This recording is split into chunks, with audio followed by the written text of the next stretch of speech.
ചോദ്യം 1. വിജ്ഞാന ഭാഷയെക്കുറിച്ചുള്ള ലേഖകൻ്റെ നിരീക്ഷണങ്ങൾ കണ്ടെത്തി എഴുതുക. നവീന വിജ്ഞാന ധാരകളെ ഉൾക്കൊള്ളാൻ കഴിയുമ്പോഴാണ് ഒരു ഭാഷ വിജ്ഞാന ഭാഷയാവുന്നത്. എത്ര വിജ്ഞാന മേഖലകളെ കൈകാര്യം ചെയ്യാൻ കഴിയുന്നോ അത്രമാത്രം ഭാഷ വളരുന്നു. വിജ്ഞാന മേഖലകൾ നിരന്തരം വികസിക്കുന്നതിനാൽ സാധാരണ വ്യവഹാര ഭാഷ മാത്രം പോരാ. പുതിയ പദാവലികൾ, ഭാഷാപ്രയോഗങ്ങൾ, സാങ്കേതിക ശബ്ദങ്ങൾ, വിവർത്തനങ്ങൾ, മൂലഗ്രന്ഥങ്ങൾ എന്നിവയിലൂടെയേ ഭാഷയെ വിജ്ഞാന ഭാഷയാക്കാൻ കഴിയൂ. വിജ്ഞാന ഭാഷയുടെ ശൈലി വിഷയമേഖലയുടെ പ്രത്യേകതയ്ക്കും സങ്കീർണതയ്ക്കും അനുസരിച്ച് മാറും. മലയാളത്തിൽ വിജ്ഞാനം ഉൽപ്പാദിപ്പിക്കപ്പെടുമ്പോഴാണ് ഭാഷ ഉന്നത നിലവാരത്തിലെത്തുന്നത്. ചോദ്യം 2. ഇന്നത്തെ സമൂഹത്തെ വൈജ്ഞാനിക സമൂഹമെന്ന് വിളിക്കുന്നതിൻ്റെ യുക്തി എന്താണ്? ലേഖനത്തിലെ ആശയങ്ങൾ മുൻനിർത്തി ചർച്ച ചെയ്യുക.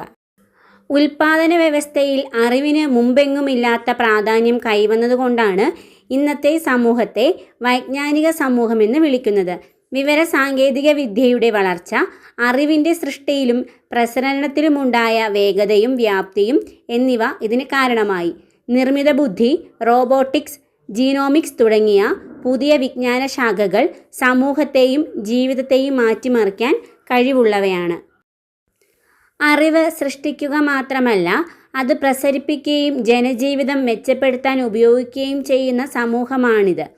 തനത് അറിവുകളും പുതിയ അറിവുകളും സമന്വയിപ്പിച്ച് സാമൂഹിക, രാഷ്ട്രീയ, സാമ്പത്തിക പുരോഗതി ഉറപ്പാക്കുന്നു. അഭിപ്രായ സ്വാതന്ത്ര്യം, വിദ്യാഭ്യാസത്തിനുള്ള അവകാശം തുടങ്ങിയ ഘടകങ്ങൾ ഇതിന് അനിവാര്യമാണ്. ചോദ്യം 3. സാമ്പത്തിക ശേഷിയുള്ള രാജ്യങ്ങൾ തന്നെയാണ് വിജ്ഞാന സമ്പത്തും കൈയടക്കി വച്ചിരിക്കുന്നത്. ഈ വിജ്ഞാന ശേഷി പ്രയോജനപ്പെടുത്തിക്കൊണ്ട് അവർ കൂടുതൽ സാമ്പത്തിക ശേഷി കൈവരിക്കുകയും ചെയ്യുന്നു. ഈ നിരീക്ഷണം സമകാലിക ലോക സാഹചര്യങ്ങളുമായി ബന്ധപ്പെടുത്തി വിലയിരുത്തുക. ഈ നിരീക്ഷണം സമകാലിക ലോകത്ത് ഏറെ പ്രസക്തമാണ്. ശാസ്ത്ര സാങ്കേതിക ഗവേഷണങ്ങൾക്കും ഉന്നത വിദ്യാഭ്യാസത്തിനും വലിയ മുതൽ മുടക്ക് ആവശ്യമാണ്.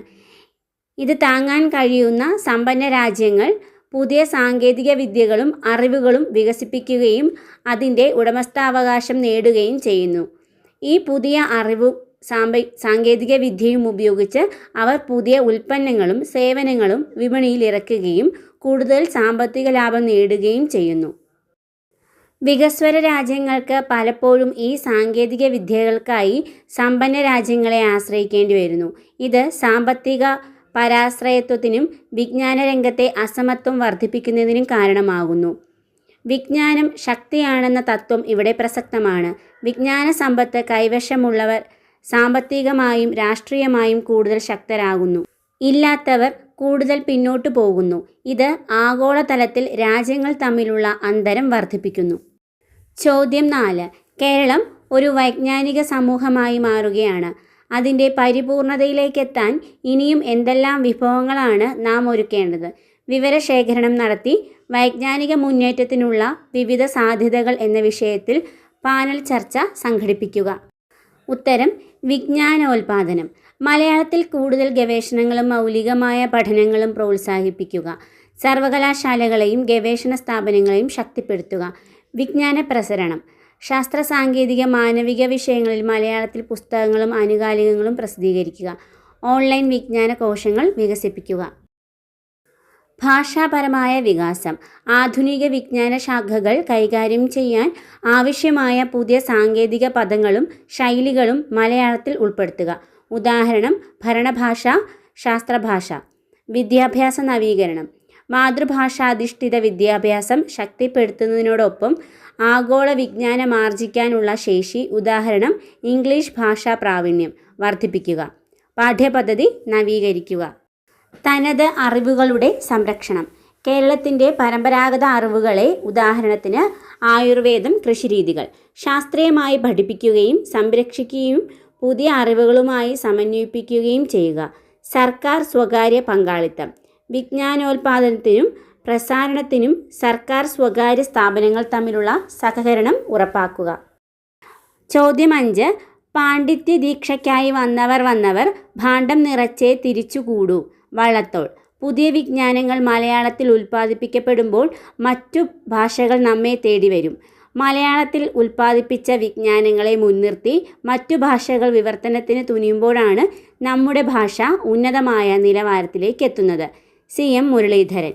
കവിയുടെ പ്രതീക്ഷയും ലേഖകൻ്റെ അഭിപ്രായങ്ങളും വിശകലനം ചെയ്ത് നിങ്ങളുടെ നിരീക്ഷണങ്ങൾ അവതരിപ്പിക്കുക. ഉത്തരം: വള്ളത്തോളിൻ്റെ പ്രതീക്ഷ. പണ്ടുകാലത്ത് കേരളം ജ്ഞാനത്തിൻ്റെ കേന്ദ്രമായിരുന്നുവെന്നും അറിവ് തേടി ഇവിടെ എത്തുന്നവർക്ക് വേണ്ടുവോളം പാണ്ഡിത്യം ലഭിച്ചിരുന്നു എന്നുമാണ് വള്ളത്തോൾ സൂചിപ്പിക്കുന്നത്. കേരളത്തിൻ്റെ മലയാളത്തിൻ്റെ പഴയകാല വൈജ്ഞാനിക ഔന്നത്യത്തിലുള്ള അഭിമാനമാണ് ഇതിൽ പ്രതിഫലിക്കുന്നത്. മുരളീധരൻ്റെ അഭിപ്രായം: ഭാവിയിൽ മലയാള ഭാഷ ഉന്നത നിലവാരത്തിലേക്ക് എത്തണമെങ്കിൽ അത് കേവലം മറ്റു ഭാഷകളിലെ അറിവുകൾ സ്വീകരിക്കുന്ന ഭാഷയായി മാത്രം ഒതുങ്ങാതെ മൗലികമായ പുതിയ വിജ്ഞാനങ്ങൾ ഉൽപ്പാദിപ്പിക്കുന്ന ഭാഷയായി മാറണം എന്ന് ലേഖകൻ വാദിക്കുന്നു. അങ്ങനെയുണ്ടാകുന്ന മലയാളത്തിലെ അറിവുകൾക്ക് വേണ്ടി മറ്റു ഭാഷക്കാർ ഇങ്ങോട്ട് വരുമ്പോഴാണ്, അതായത് വിവർത്തനത്തിന് തുനിയുമ്പോഴാണ് മലയാളത്തിന് യഥാർത്ഥ അംഗീകാരം ലഭിക്കുക. വിശകലനം, നിരീക്ഷണങ്ങൾ. വള്ളത്തോൾ ഭൂതകാലത്തെക്കുറിച്ചുള്ള അഭിമാനമാണ് പങ്കുവയ്ക്കുന്നതെങ്കിൽ മുരളീധരൻ ഭാവിയെക്കുറിച്ചുള്ള ലക്ഷ്യബോധത്തോടെയുള്ള കാഴ്ചപ്പാടാണ് മുമ്പോട്ട് വയ്ക്കുന്നത്.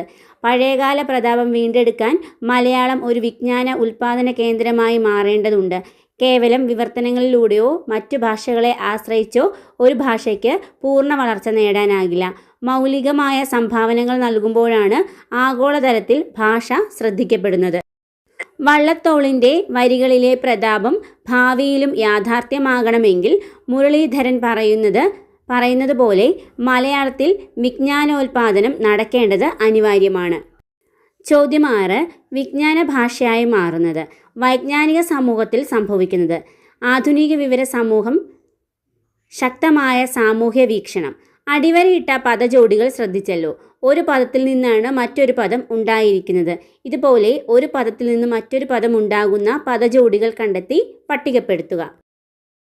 ഉത്തരം: വിജ്ഞാനം വൈജ്ഞാനിക, സമൂഹം സാമൂഹികം, ശാസ്ത്രം ശാസ്ത്രീയം, യുക്തി യുക്തിപരം യൗക്തികം, മതം മതപരം, രാഷ്ട്രം രാഷ്ട്രീയം, സാമ്പത്തികം സമ്പത്ത്, ചരിത്രം ചരിത്രപരം ത്രികം, ഭാഷ ഭാഷാപരം ഭാഷീയം, ലോകം ലൗകികം.